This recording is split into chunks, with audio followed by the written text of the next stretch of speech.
designed for physical proximity. These attack methods are able to penetrate high-security networks that are disconnected from the Internet, such as police record database. In these cases, a CIA officer, agent, or allied intelligence officer acting under instructions physically infiltrates the targeted workplace. The attacker is provided with a USB containing malware developed for the CIA for this purpose, which is inserted into the targeted computer. The attacker then infects and exfiltrates data to removable media. For example, the CIA attack system Fine Dining provides 24 decoy applications for CIA spies to use.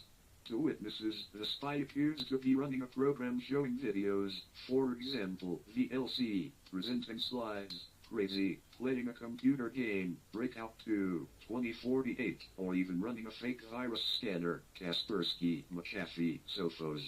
But while the decoy application is on the screen, the underlying system is automatically infected and ransacked. How the CIA dramatically increased proliferation risks in what is surely one of the most astounding intelligence own goals in living memory. The CIA structured its classification regime such that for the most market valuable part of Vault 7, the CIA's weaponized malware implants plus 0 days, listening posts, LP, and command and control, C2, systems. The agency has little legal recourse. The CIA made these systems unclassified. Why the CIA chose to make its cyber arsenal unclassified reveals how concepts developed for military use do not easily cross over to the battlefield of cyber war. To attack its targets, the CIA usually requires that its implants communicate with their control programs over the Internet. If CIA implants, command and control and listening post software were classified, then CIA officers could be prosecuted or dismissed for violating rules that prohibit placing classified information onto the Internet. Consequently, the CIA has secretly made most of its cyber spying /war code unclassified. The U.S. government is not able to assert copyright either, due to restrictions in the U.S. Constitution. This means that cyber arms manufacturers and computer hackers can freely pirate these weapons if they are obtained. The CIA has primarily had to rely on obfuscation to protect its malware secrets. Conventional weapons such as missiles may be fired at the enemy, that is, into an unsecured area. Proximity to or impact with a target detonates the ordnance including its classified parts. Hence military personnel do not violate classification rules by firing ordnance with classified parts.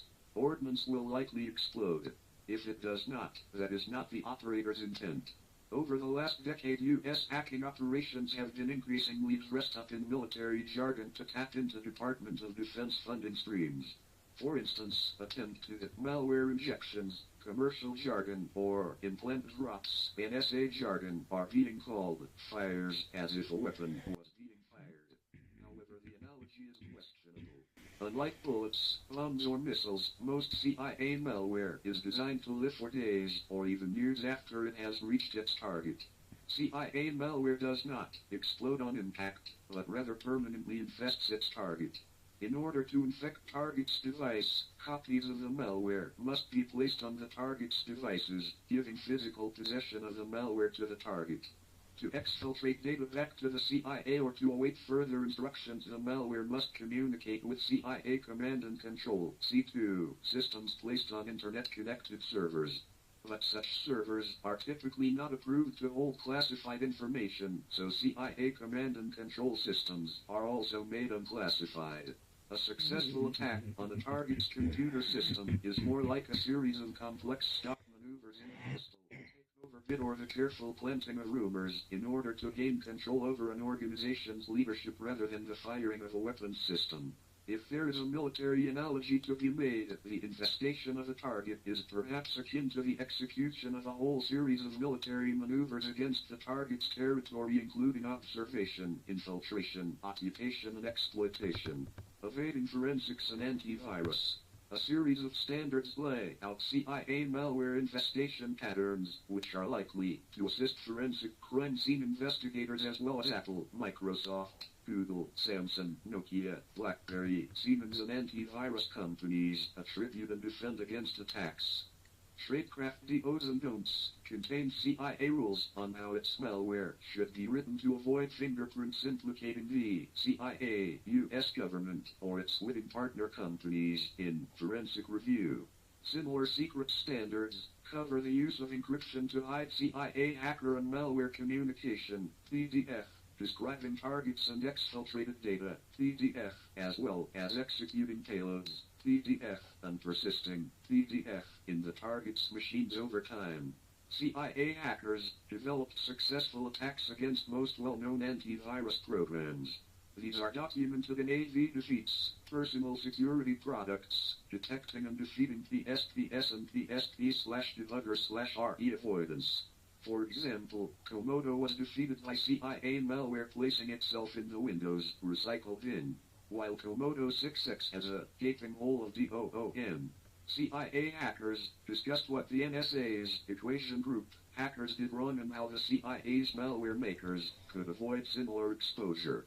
Examples: the CIA's Engineering Development Group, EDG, management system contains around 500 different projects, only some of which are documented by Year Zero, each with their own sub-projects, malware and hacker tools. The majority of these projects relate to tools that are used for penetration, infestation, implanting, control, and exfiltration. Another branch of development focuses on the development and operation of listening posts, LP, and command and control, C2, systems used to communicate with and control CIA implants. Special projects are used to target specific hardware, from routers to smart TVS. Some example projects are described below. Let's see the table of contents for the full list of projects described by Wikileaks, Year Zero. Umbrage. The CIA's handcrafted hacking techniques pose a problem for the agency. Each technique it has created forms a fingerprint that can be used by forensic investigators to attribute multiple different attacks to the same entity. This is analogous to finding the same distinctive knife wound on multiple separate murder victims. The unique wounding style creates suspicion that a single murderer is responsible. As soon one murder in the set is solved, then the other murders also find likely attribution. The CIA's Remote Devices Branch's UMDRAGE group collects and maintains a substantial library of attack techniques stolen from malware produced in other states, including the Russian Federation. With UMDRAGE and related projects, the CIA can not only increase its total number of attack types but also misdirect attribution by leaving behind the fingerprints of the groups that the attack techniques were stolen from. UMDRAGE components cover keyloggers, password collection, webcam capture, data destruction, persistence, privilege escalation, stealth, antivirus, PSP, avoidance and survey techniques. Fine dining. Fine dining comes with a standardized questionnaire, that is, menu that CIA case officers fill out. The questionnaire is used by the agency's OSP, Operational Support Branch, to transform the requests of case officers into technical requirements for hacking attacks, typically exfiltrating information from computer systems for specific operations. The questionnaire allows the OSP to identify how to adapt existing tools for the operation and communicate this to CIA malware configuration staff. The OSP functions as the interface between CIA operational staff and the relevant technical support staff. Among the list of possible targets of the collection are asset, liaison asset, system administrator, foreign information operations, foreign intelligence agencies, and foreign government entities. Notably absent is any reference to extremists or transnational criminals. The case officer is also asked to specify the environment of the target, like the type of computer operating system used, internet connectivity, and installed antivirus utilities, PSPS, as well as a list of file types to be exfiltrated, like office documents, audio, video, images, or custom file types. The menu also asks for information if recurring access to the target is possible and how long unobserved access to the computer can be maintained. This information is used by the CIA's JQJIMPROVISE software, see below, to configure a set of CIA malware suited to the specific needs of an operation. Improvise JQJIMPROVISE. Improvises a toolset for configuration, post-processing, payload setup and execution, vector selection for survey/exfiltration tools supporting all major operating systems like Windows, Bartender, MacOS, Jukebox, and Linux, and Zephyr. Its configuration utilities like Margarita allows the NOC, Network Operations Center, to customize tools based on requirements from fine dining questionnaires. Hive. HIVE is a multi-platform CIA malware suite and its associated control software. The project provides customizable implants for Windows, Solaris, MikroTik, used in Internet routers and Linux platforms and a listening post, LP/command and control, C2, infrastructure to communicate with these implants. The implants are configured to communicate via HTTPS with a web server of a cover domain. Each operation utilizing these implants has a separate cover domain, and the infrastructure can handle any number of cover domains. Each cover domain resolves to an IP address that is located at a commercial VPS, virtual private server, provider. The public-facing server forwards all incoming traffic via a VPN to a block server that handles actual connection requests from clients. It is set up for optional SSL client authentication. If a client sends a valid client certificate, only implants can do that. The connection is forwarded to the Honeycomb tool server that communicates with the implant. If a valid certificate is missing, which is the case if someone tries to open the cover domain website by accident, the traffic is forwarded to a cover server that delivers an unsuspicious-looking website.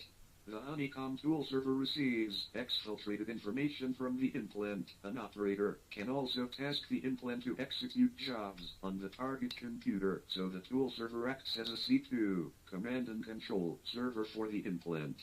Similar functionality, though limited to Windows, is provided by the RitBody project. See the classified user and developer guides for HIVE. Frequently asked questions. Why now? Wikileaks published as soon as its verification and analysis were ready.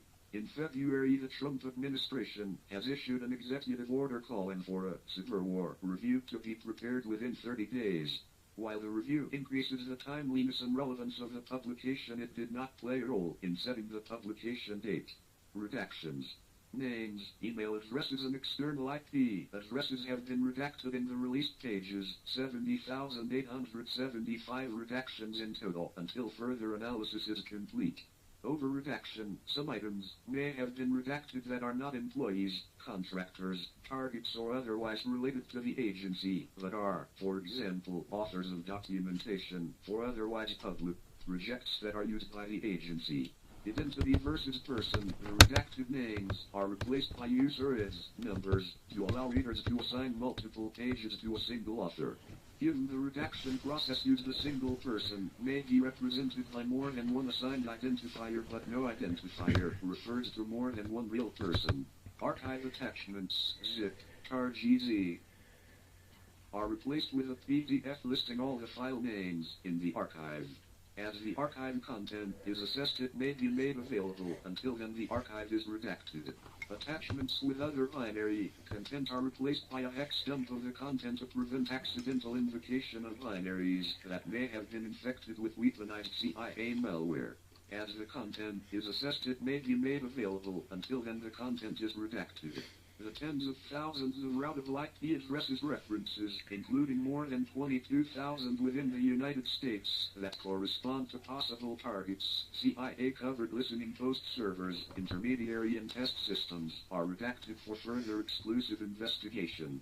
Binary files of non-public origin are only available as dumps to prevent accidental invocation of CIA malware-infected binaries. Organizational chart. The organizational chart corresponds to the material published by Wikileaks so far. Since the organizational structure of the CIA below the level of directorates is not public, the placement of the EDG and its branches within the org chart of the agency is reconstructed from information contained in the